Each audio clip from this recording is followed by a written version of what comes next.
નમસ્કાર મિત્રો, ફરી એકવાર આપણી યુટ્યુબ ચેનલ પર નવા વિડીયો સાથે આપનું હાર્દિક સ્વાગત કરું છું. જો તમે આ ચેનલ પર નવા હોય તો આપણી ચેનલને સબસ્ક્રાઈબ કરી લેજો, જેથી સરકાર પર તેને લગતી અવનવી અપડેટ્સ મળતી રહે.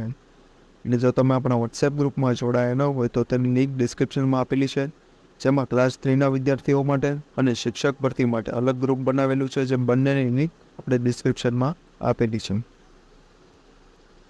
તો મિત્રો, આજના વિડીયોમાં જે કાયમી શિક્ષક ભરતી એટલે કે શિક્ષણ સહાયકની ભરતી માટે નવા નિયમો, જેમાં પાસિંગ માર્ક્સ, તે ઉપરાંત વેઇટિંગ લિસ્ટ અને કઈ પરીક્ષા માન્ય રહેશે એ વિશે ચોખવટપૂર્વક જણાવવામાં આવેલું છે.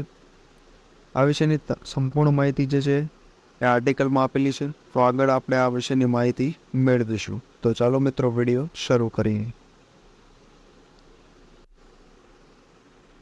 તો મિત્રો, સૌપ્રથમ જોવામાં આવે તો ગાંધીનગર રાજ્ય સરકારના શિક્ષણ વિભાગે શિક્ષણ સહાયકની ભરતી માટે નિયમો કર્યા જાહેર, જે 2 ઓગસ્ટ 2024ના રોજ આર્ટિકલ આવેલો છે, જેમાં શિક્ષણ સહાયકોની ભરતી માટે નિયમો જાહેર થયા છે, જેમાં જ્ઞાનટેટ માધ્યમિક અને ઉચ્ચતર માધ્યમિક શાળામાં શિક્ષણ સહાયકોની ભરતી માટે નિયમો જાહેર થયા છે. જે મુજબ ભરતી માટે માત્ર ટાટના ગુણ જ માન્ય રહેશે. ટાટના માર્કની